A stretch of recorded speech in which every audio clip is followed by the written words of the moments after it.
Agreed to, and I call the Honourable Parliamentary Secretary. Thank you, Acting Deputy Speaker. And I think the most used word in that last 15 minutes debate in the House of Representatives was the National Party. Most used word. The member for Richmond is obsessed with the National Party. We just heard from the member for Richmond, brought back to the parliament on Greens preferences. Brought back on Greens preferences. Ran a very interesting campaign about coal seam gas. Not that I think there's any coal seam gas developments within her electorate, but mischievously took out full-page ads against the very, very good candidate, Matthew Fraser. And I tell you what, Matthew Fraser is still campaigning determinedly for the seat of Richmond, and may well he win at the next election, because I tell you what, he'll produce better speeches than what we've just heard for 15 minutes from the current member for Richmond, brought to you by the Greens. Brought to you by the Greens, returned to this place by the Greens preferences, and she knows that. She knows that, and she's obsessed with the National Party. Everything that she ever talks about is the National Party. But why wouldn't you be obsessed with the National Party? It's a very good party. In conjunction with the Liberal Party, we form government. And I know that that's hard for the other side to accept. I know they're in a state of denial about the September 7, 2013 election result, but the National Party have a very good record in delivering for rural and regional children. I noticed all the kids up there, up in the public gallery, and you know the sorts of reforms that we are bringing to primary, to high school education, to tertiary education, and to TAFE are going to help those kids up there, because they are certainly providing the sort of platform that those kids are going to need when they choose a career. And it won't be far away. Won't be far away. And I'm proud of the sorts of efforts that the State Education Minister, Adrian Piccoli, current member for Murrumbidgee, based at Griffith, he's running for the newly formed seat of Murray at the state election at the end of the month. And I know the sorts of commitment that he has made.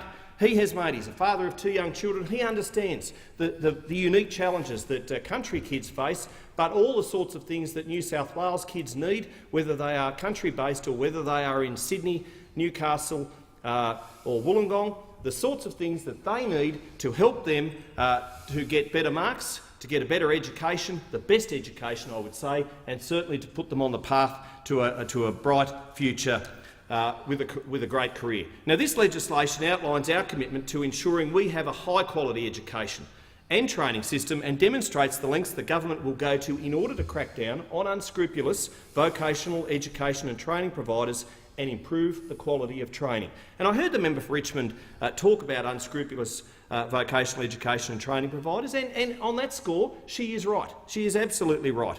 On some of the other things she said, I think it was totally ridiculous. But be that as it may, quality education and training in regional Australia is crucial to continuing to drive development and prosperity.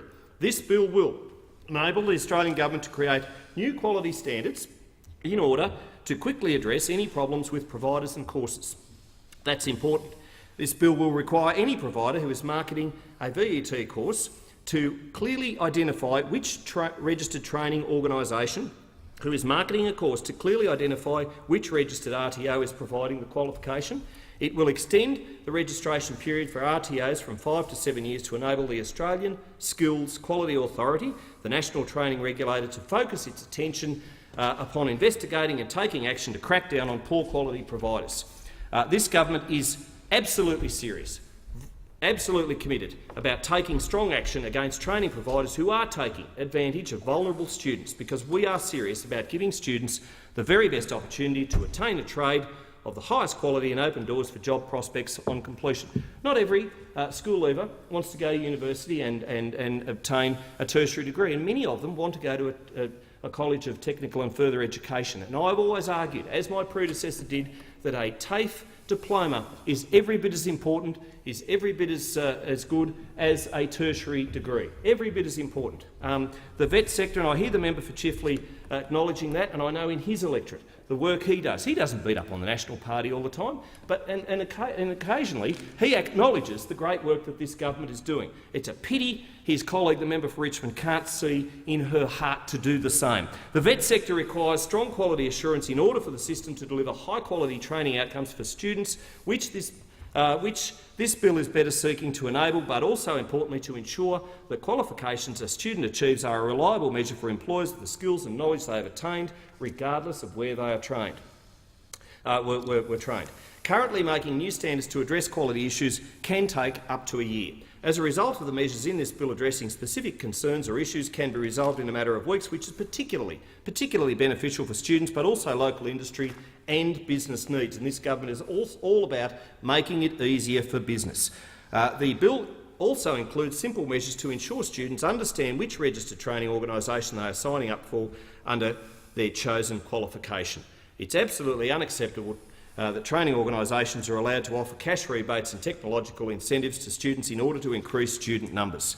It's inappropriate because providing education and training should be about increasing the capacity of students, not improving the bottom line for training organisations. The measures in this bill complement the tough new regulatory standards for new training providers which came into effect on 1 January 2015. Existing providers will be required to uphold these same standards from 1 April 2015 and make it crystal clear in their marketing and promotion to students what they are signing up to, what are the debt provisions and how they may or may not change into the future. Australian Skills Quality Authority is responsible for the regulatory and quality standards issues emerging in the vet sector. We are committing $68 million over 4 years, not an insignificant amount, to ensure the tough new standards are enforced. Extending the registration period for registered training organisations from 5 to 7 years will enable the Australian Skills Quality Authority to redirect resources and to target the early detection of non-compliance, and that's important. This measure has come from the authority itself, which advised the government that the current renewal audits are the least effective method of identifying poor quality and performance from providers. In addition to the introduction of new national standards for training providers, this bill further builds on significant reform in the vet sector, including the establishment of new training complaints hotline, improved data reporting and new trade support loans for students. There are a great number of training providers across regional Australia. Make no mistake, there are many, many good ones. I'd say the majority, absolutely, are very, very good ones. And the Nationals are committed to ensuring improved educational services are delivered in rural and regional Australia. I'll just say that again because the member for Chifley, I don't think he quite heard me. The Nationals are committed to ensuring improved educational services are delivered in rural and regional Australia. I've still got about 8 or 9 references to the Nationals to go to even get anywhere near the member for Richmond, member for Chifley, but anyway. I digress and I will continue. Regional communities depend and thrive from educational service providers operating locally, particularly in vocational education and training, because it assists in building and in strengthening our communities. And our communities do need help. As I say, there are certain unique challenges in rural and regional Australia, certain unique challenges facing country kids, and one of those is gaining access to independent rural youth allowance. And I know the member for Barker there is certainly committed to doing something in that space. And 1/3 of Australians choose to live, work or operate their businesses in regional Australia, and those business people, when they get young people coming into to their businesses for apprenticeships and the like, they want them to be the very best they can do, and this legislation will help that. In the context of this debate, strengthening vet quality standards will benefit regional students, communities and businesses enormously. Regional areas have a vital role to play in overcoming Australia's national challenges and driving economic development. By investing in employment and workforce skills, we are increasing the potential of our great regional economies and assisting to improve productivity, development and economic opportunity. The Nationals, at our party room meeting last month in Wodonga, collectively agreed to further develop detailed policy in 4 key priority areas, one of which is our focus on ensuring we strengthen our regional youth policy by providing quality and improved access to education and jobs in regional Australia. The measures in this bill will play a role in working towards this very aim. In the Riverina, we have a number of education and training providers, and good ones at that. In particular, the Riverina TAFE Institute offers a wide range of specialist training centres responsive to specific local sector industry needs. The Institute has established long-term partnerships with many businesses and community organisations which are responsive to local needs and provides a tremendous benefit for the local economy, including with both Deakin and Charles Sturt universities, particularly Charles Sturt, which has a huge and growing campus at Wagga Wagga, the Forest Industry Councils, and the local Regional Express Pilot Training Academy in Wagga Wagga, which is producing pilots, not just for Rex but for other airlines as well, and giving great incentives to young people and some not so young to become pilots for the vital aviation industry, and so many of them stay on board with Rex, which is a tremendous company, a tremendous airline. I was pleased earlier last year to confirm the Riverina would benefit from more than $5.5 million in funding for trades training centres throughout the electorate. And I will say, and here you go, Member for Chifley, that this was something promised by the previous government.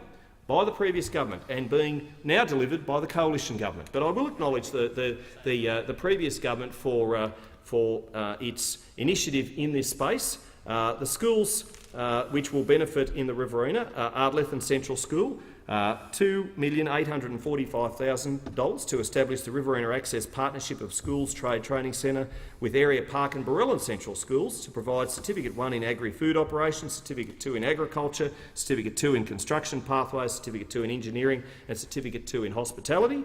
Batlow Technology High in the Snowy Mountains, $855,000 to establish the H.V. Smith Memorial Trade Training Centre to provide Certificates 1 and 2 in Engineering. Tamora High, and I know that Principal Pat Nethery was absolutely delighted with this because he mentioned it at his last school assembly, and Pat, you never die wondering what Pat thinks, and $1 million for his school, for the Golden Fields Learning Community Training Centre to provide Certificates 1 and 2 in Engineering and Certificate 2 in Construction Pathways, and Tumbarumba High School, that great school up in the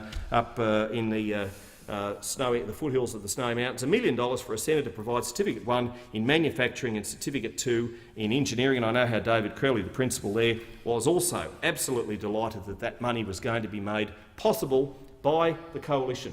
Admittedly, promised by Labor in the last iteration, but certainly going to be delivered by the coalition.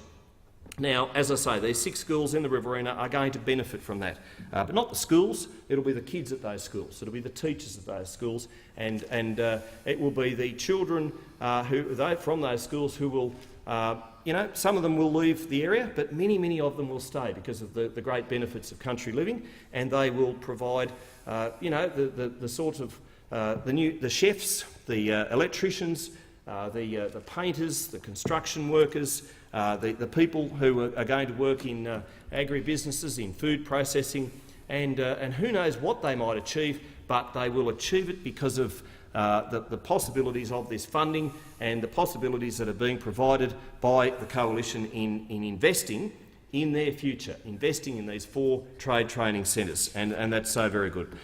This commitment is further confirmation which demonstrates this government is committed to ensuring there is quality education and training opportunities for young people, and particularly those in regional areas. We're delivering these vital centres in a challenging budget environment. We've inherited a debt and deficit legacy by Labor, but we're getting on with the job of paying that down, but still providing opportunities for young people. It's important that skill shortages are addressed, particularly in country areas, the food bowl of the nation. And these trade training centres will provide outstanding vocational training opportunities for students.